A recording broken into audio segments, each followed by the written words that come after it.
Hi guys! So yon dahil birthday nga ngayon ni Daddy, bibigyan natin siya ngayon ng challenge.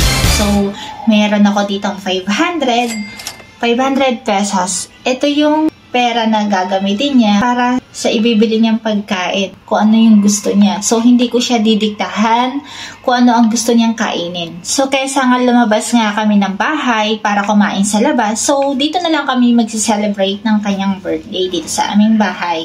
So, bibigyan ko lang siya ng 500 pesos. So, ayan.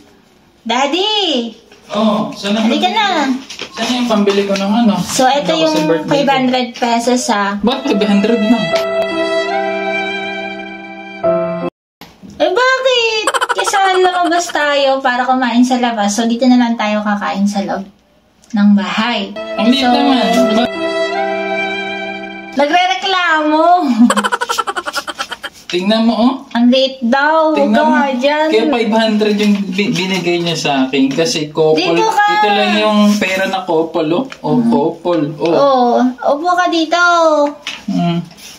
So, ayan. Nagre-reklamo po siya kasi 500 pesos lang yung binigay ko sa kanya.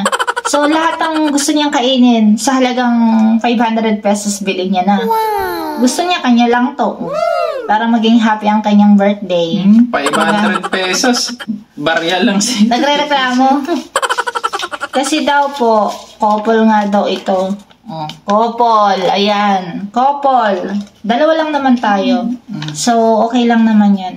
500 pesos pang lugaw lang to. So, habang mamimili siya ng gusto niyang kainin, ako naman ay maliligo na.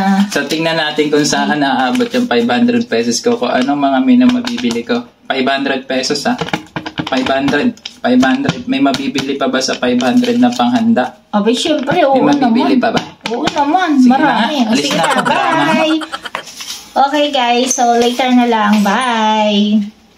So ayan, nagsisimula na nga siyang mamili at una pala niyang bibilhin ay ang pizza. Aha, yan pala gusto mo ah. Next naman ay ang pansit palabok. 40 pesos nga lang per styro. So ayan, may natira pa nga siyang 351. Ano kaya ang next niyang bibilhin? Ah, gusto pala niya ng matches lechon manok. So dahil dalawa nga lang kami, kaya naman half lang yung binili niya. 145 pesos po iyon. Ang galing naman ni Daddy mag-budget. Saan naman kaya siya next na pupunta? Ang nabili na niya ay pizza, pansit palabok at lechon manok. Syempre kailangan din namin ng panulak kaya naman bumili rin siya ng Nesty Apple. 22 pesos nga pala yan. Dagdag na nga natin itong buko, 35 pesos. Cheese, 30 pesos. Cream saddle, 53 pesos. Gulaman, buko pandan flavor, 16 pesos, rambutan 30 pesos, gas 20 pesos.